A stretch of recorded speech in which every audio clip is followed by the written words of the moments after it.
Okay, the story I'm going to tell you, it's going to be what actually happened to me, and I'll be honest, when I first started my life, and I'd heard about the God that would be mean and vengeful, and you sinned, you'd go to hell, and I had a chip on my shoulder because I felt he was promised me something, and trust me, what he promises us, we cannot comprehend. And when somebody promises me something I can't comprehend, he's promising me nothing.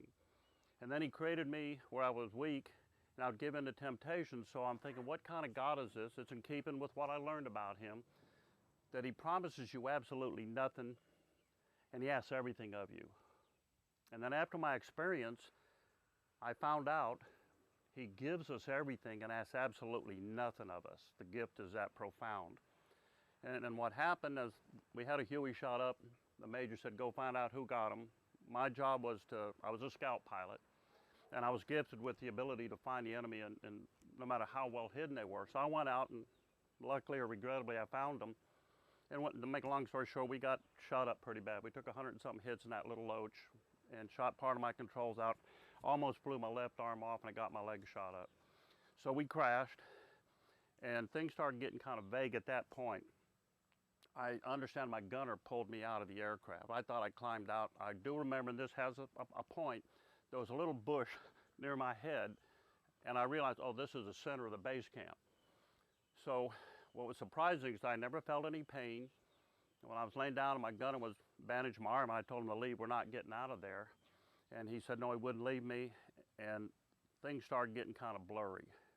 My vision started getting blurred, and I was the kind of guy that wouldn't ask a whole lot from God until I needed something.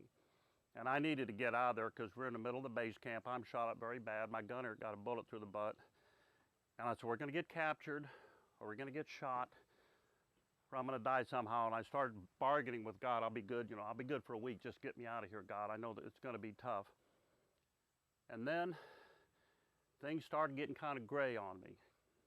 And I was wondering what's happening. I said, God, please don't let me die. Please don't let me die. I was terrified. And then things went black, pitch black. And now I know there's no way I'm going to get out of there because it's pitch black and I'm helpless and I can't even hardly move. I've lost so much blood by then. And then the unique thing started happening. I started feeling pretty good, and I said, what's happening to me? And I realized I was dying. People say I'm dying. I was actually in the physical process of dying. And at that point, I stopped being afraid. I don't know how other people die, but for me, I thought dying was a horrible, painful, terrible thing, and it was actually an incredibly pleasant thing. And as I was dying, I accepted it, and I said, God, this is obviously your will. There's no bargaining anymore. I quit bargaining with him because I knew I was dying. And as I was fading back, all of a sudden, you hear about the bright light. The brightest thing that you can imagine is a dark hole compared to the bright light that I saw. And as I saw that, I started feeling good, and I got Demerol in the hospital, all the things for pain. They can't touch the feeling I was starting to feel. And I'm laying there in this beautiful, bright light, which I described later as it wasn't, God is the light, but he's love. I try to imagine, is he energy? What exactly is God? One thing, he is literally made up of love. And I started feeling that love around me. And at one point I remember looking down, seeing my head's next to this bush, and it was years later for it dawned on me, you can't see your own head. So at that point I had that out-of-body experience, and all of a sudden I went back into this little speck. And the light's getting brighter and brighter, and I'm expanding out, and everything within this bubble was like my new life in heaven. And I expanded, I remember, into the roots, in the soil surrounding the roots of this little bush next to my head. And I could see every molecule of water and the nutrients and the cells inside the plant, from the inside, the outside, the top, the bottom. And it was many, many years later I realized plants take the nutrients up through molecules. I saw that back in July 28th of 1970. And as I'm expanding out, I'm wondering what's going on, and I start feeling this presence. And it was God. And he let me know that he's now surrounding me, protecting me, and I'm expanding out. And now what words I tell you were words, he didn't speak to me. He made his thought known to me. Like I tell my friends, I'll say red. And all of a sudden, you'll see the color red in your head. Or I'll say apple, and you visualize an apple. So his thoughts were made known to me. And as I'm expanding out, he said to me, in my interpretation, he said, you will expand out into the cosmos and know all these things. We'll expand out into the cosmos. And I was given power that was immeasurably more powerful than I ever imagined God to be. And I was still cocky, I was still myself. I remember kind of puffing my chest up saying, I'm a super God. Not disrespect for God, but I'm a super God. We cannot comprehend what we're going to become. It's immeasurably more powerful than God is, that we think He is. As I'm kind of getting kind of cocky, God made His thought known to me, and He gave me a vision. He's holding me in His hands like a premature infant. This is what you are. And I was telling Brian, it's like I'm born again into heaven this time, but he saw me and I felt his proudness like a parent feels a child when they're first born. And I'm thinking, well, this is confusion. He sees me as a little child. I felt his emotions. I felt he was proud of me. Here's this new infant coming into his world. But I'm still the super God. And then he smiled, and I felt him smile, and I felt his amusement. He said, even in this state that you were in, as a super God, you cannot begin to comprehend what I am. We can't comprehend what we're going to be, and He's still infinitely more powerful and loving and caring than that. So that kind of put me back in my place. And I'm thinking, I'll be able to go anywhere. And then all of a sudden, He kind of backed away, and I'm thinking, I don't have a body. This is frightening. It started to frighten me. And I actually went like this, and I could feel my fingers in my hands. And I said, well, I can't see me, but I'm here. And then he said, you're to go out and be everywhere. So I kind of stepped out of my body, and it was like all of a sudden I could be anywhere in His creation at one time, and I could focus on whatever I wanted to focus on. Then I went back in my body. And I went back and forth a couple times, and all of a sudden I started thinking, every time I went back in where I could feel like I'm in a body, it was horrible. It was so confining. I wanted to be out being free and out in the cosmos with God. As I'm experiencing all these things, the one that really surprised me was His love. And I'd say take a dictionary and take all the bad words out, regrets, sorrow, fear, embarrassment. They're not there. There is absolutely nothing in heaven that is bad. It's 100% pure love and happiness. All the things that I did in my past, you could remember them, but they were all forgiven. It's like, God, I made you that way for a reason which was not made known to me. And I'm feeling this love, and I tell people His love was so strong, I literally felt it. It's like being in the air when it's calm. You know the air is there, but you can't feel it. But then you soak in a warm bath, that warm water, you can feel that. God's love was so strong, I literally felt it. I felt His presence. And I knew I could be anywhere, and I'm 11, I was forgiven. And I thought, this isn't a mean, vengeful God. Like I was even telling Brian, I remember the way I grew up, and they said the people cower, and they stand in the back of their church. I'm not worthy of being up front near God. Well, I had good, loving parents, and when I met my dad, we'd hug each other. I didn't cower up to my dad. Well, God doesn't want us to cower in front of Him. He created us strictly to love. He has one need that I thought I felt. He needs to love.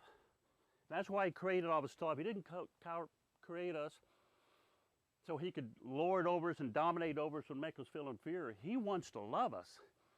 And I thought, that's not the God that I grew up knowing. I'm not going to be punished for making my mistakes. If I ask God to forgive me, He will. And another thing I saw, that He will not pull you kicking and screaming into heaven. If you don't want to go, He didn't even know if it's known, but you're not coming. You have to want Him to forgive you and ask Him to forgive you, and He'll bring you, no matter how bad you've been, how horrible you've been, how ashamed of yourself you are, He forgives you if you just ask for Him to forgive you, and He takes you into heaven. So I'm sitting there and I'm thinking, this is not what I thought it was going to be.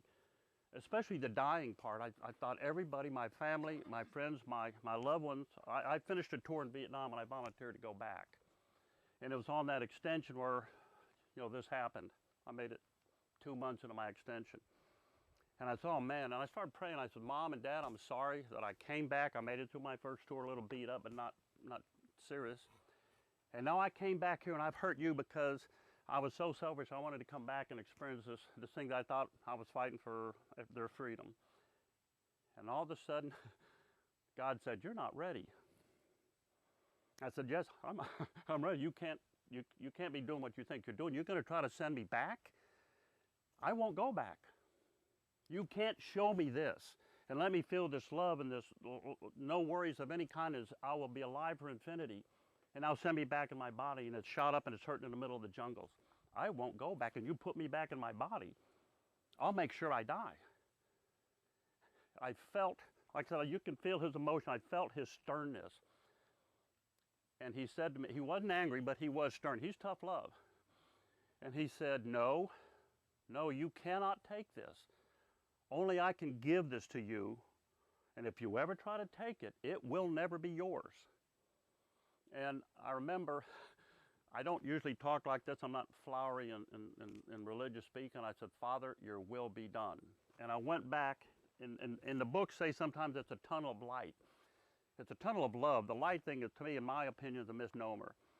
You're surrounded strictly by love, and the love is a bright light so bright that I call it an incredible clearness, because the mind can't comprehend anything that bright. We're that limited.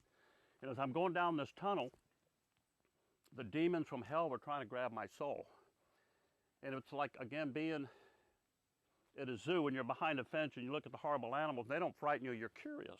And I couldn't feel their pain and suffering, but I was made aware of their tremendous torment in hell. And they don't even have the luxury of knowing they've got your soul. I didn't see any bad souls, and it was just the cast out demons that were in heaven, now in hell. And they were trying to get my soul, because they never know if they've got you. They have to fight constantly to get your soul, because they really don't ever have it. Because no matter how late it is in your life, I'm laid out there in the jungles dying. And all of a sudden I get religion. I says, God, forgive me, please, please. I'm sorry for everything I've done. And of course he forgave me. And I was sincere. It wasn't one of these false promises. So I'm going back down into my body. Then all of a sudden I'm back in it and I'm confused. I'm thinking, God, you take me back. No, God, don't take me back. Oh, then I'm back to where I was. God, I'm bargaining with, don't let me die, don't let me die. And then, of course, we were eventually rescued after several hours. And I went to the hospital, and regrettably, some of my friends said, Dad died again on the table there, and I didn't have the experience. And they told my friends he died, we've lost him, go home. And there's still friends of mine that don't know I'm alive. But the experience that I got from that is all the little pettiness and what people annoy us and all that.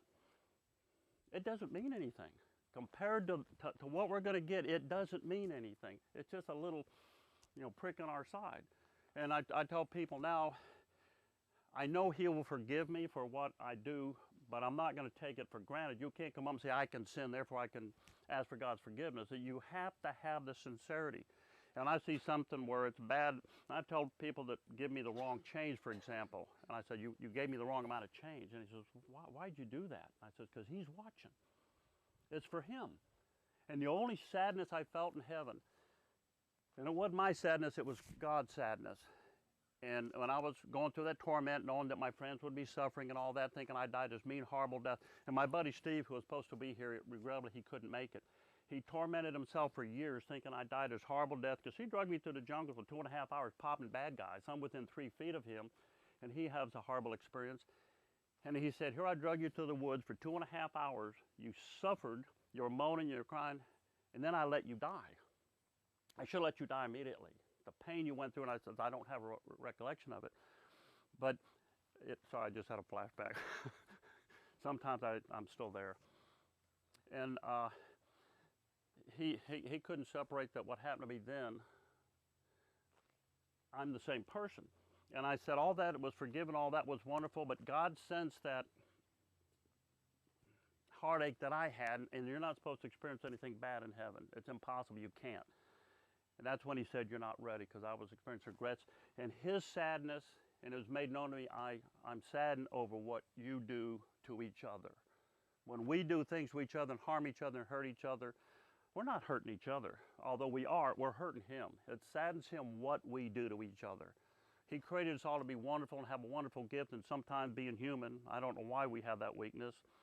God knows, and it wasn't made known to me that it hurts him when we hurt each other. We lie from each other. We ridicule each other.